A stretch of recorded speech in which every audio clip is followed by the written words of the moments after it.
شاعر عوام حبیب جالب کا نریٹو میں اکثر ذکر کرتا رہتا ہوں اور لوگ بڑے دلچسپی سے سنتے ہیں، اس لیے کہ وہ واقعات کہیں قلم بند اس طرح نہیں ہوئے۔ میرا جو ان کا ساتھ رہا تو میرے ساتھ ان کی فرسٹ ہینڈ انفارمیشن رہی ہے۔ جالب صاحب غالباً پاکستان کے پہلے شاعر ہیں۔ فیض صاحب کو تو ایک بار سزا ہوئی، وہ بھی ایک سازش کیس میں، پھر ایک بار 1958 میں ہوئی۔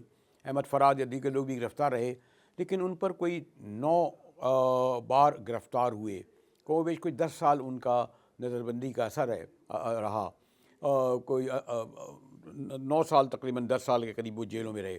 لیکن میں ان کے مقدمات کے حوالے سے آج آپ کو بتاؤں کہ پہلا مقدمہ ایوب خان کے دور میں جالب صاحب پر بنا۔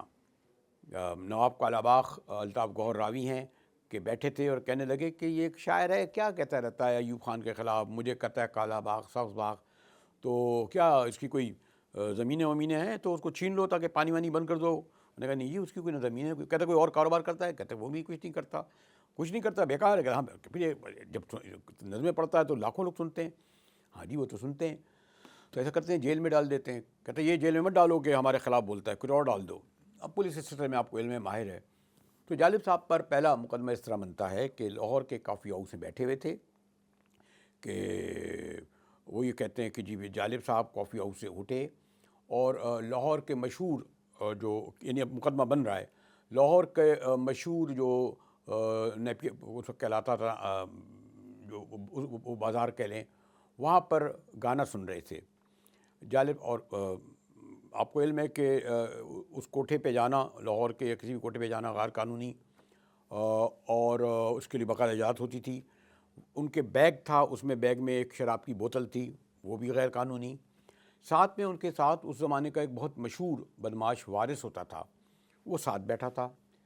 اور کیس یہ بنا کہ حبیب جالب جب شراب پی چکے اور وہ گانے والی کے ساتھ کچھ مزید کچھ ہنسی مذاق کر رہے تھے، اس دوران اس کی وارث بدماش سے جو بہت بڑا تھا، جس نے بعد میں اعتراف بھی کیا کہ اس سے یہ کروایا گیا، جھگڑا ہوا اور جالب نے چاقو نکال کر اس بدماش وارث کے مار دیا۔ یہ مقدمہ بنا اور جالب صاحب جب کافی ہاؤس سے نکلے جب انہیں گرفتار کیا گیا۔ اب مقدمہ پہنچا عدالت میں، مجھے یاد نام نہیں آ رہا ہے، لیکن زمانے کے بڑے وزیدار لوگ جج تھے، جسٹس احمد کانی، اور جالب صاحب کے لیے ہوئے پیش میاں محمود علی قصوری، بڑا نامور یہ خورشید قصوری کے والد۔ اب مقدمہ ہوتا ہے، استغاثہ آتا ہے، تو کہتے ہیں ہاں جہاں تو جیسا کہ ہوتا ہے۔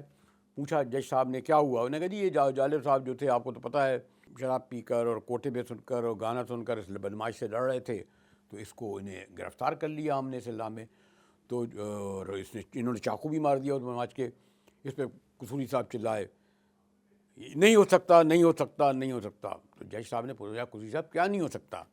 انہوں نے کہا میں جالب کے پورے خاندان کو جانتا ہوں، اس نے کسی کو آنکھ نہیں ماری، اس کے چاقو کیا مارے گا؟ چلیں جی اس پہ لوگ ہو گئے۔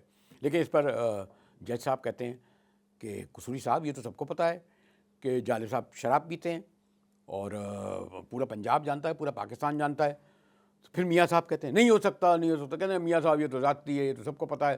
کہنے کہ نہیں جالب کے نکالیے وہ بوتل جس میں جالب نے شراب پی تھی، تو بوتل میں آدھی بوتل شراب کی تھی۔ تو اس پہ میاں صاحب کہتے ہیں کہ جالب کے پاس جو بوتل نکلی ہے اس میں آدھی شراب ہے، یا تو یہ بھری بھی ہوتی یا خالی ہوتی، یہ نہیں ہو سکتا کہ جالب کے پاس آدھی بوتل ہو۔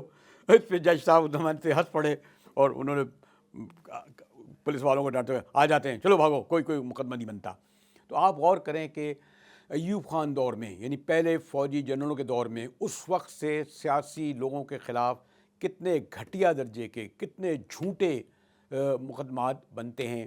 لیکن جج بھی وزیدار تھے، انہوں نے پھر ایک اور سنا دوں کہ جالب صاحب نے جب پہلی بار نظم لکھی کہ ایسے دستور کو صبح بے نور کو میں نہیں مانتا میں نہیں جانتا، گرفتاری ہوئی، میاں منظور قادری نہیں چلے گا، جالب صاحب پکڑ کے لائے گئے، تو جج نے پوچھا ہاں بھئی کیا جالب نظم پڑھ رہے تھے؟ کہنے کہ یہ پڑھ رہے تھے وہاں موچی دروازے پہ ہزاروں لوگ ایوب خان کے خلاف نعرے لگا رہے تھے، جب نظم پڑھ رہے تھے۔ انہوں نے کہا نظم کہاں تھے؟ کیونکہ اس زمانے میں آپ کو علم ہے کہ نہ آڈیو ہوتا تھا نہ ویڈیو ہوتا تھا، ہاتھ سے لکھ کر وہ ابھی بھی آج تک FIR ہاتھ سے لکھی جاتی ہے، شاید آپ کو علم ہو، جتنا ہی کہہ دیں کمپیوٹر نہیں جانا پڑتا تھا نے۔ تو انہوں نے کہا اچھا جالب نے جو نظم اگر تم کہہ رہے ہو کہ ایوب خان کے خلاف پڑھی ہے، باغیانہ نظم ہے، ملک کے خلاف ہے، حکومت کے خلاف ہے، تو نظم پڑھو۔ تو ایسے وہ کہتے ہیں جج صاحب جالب نظم پڑھو اور یہ لکھے گا ابھی. جالب صاحب نے نظم پڑھنی شروع کر دی. دیپ جس کا محلاتی میں جلے چند لوگوں کی خوشیوں کو لے کر چلے وہ جو سائے میں ہر مصلحت کے پلے ایسے دستور کو صبح بے نور کو میں نہیں مانتا میں نہیں جانتا. اور تو جج صاحب پوچھتے ہیں ہاں بھائی کیا لکھا؟ وہ بیچارہ اس نے جو پولیس والا تھا یا مخبر تھا اور وہ کیا لکھتا دیپ جس کا محلاتی میں جلے وہ جو ابھی وہ دیپ ہی لکھتا رہا. وہ دیپ پہ آگے ہی نہیں بڑھا. اس پر مقدمہ خارج ہو گیا. جالب صاحب کو چھوڑ دیا گیا. تو یہ میں نے سوچا اس طرح کے 9 مقدمات بنے جالب صاحب پر. ہاں جو سنجیدہ مقدمہ بنا وہ بھٹو صاحب، جی ہاں بھٹو صاحب جو ان کے دوست تھے، حیدرآباد سازش کیس جس میں سب سے طویل 1 سال جیل کاٹی. اس کا ذکر بعد میں آئے گا کہ ان کے بیٹے کا سویم تھا جب انہیں گرفتار کیا گیا بھٹو کے جیل میں.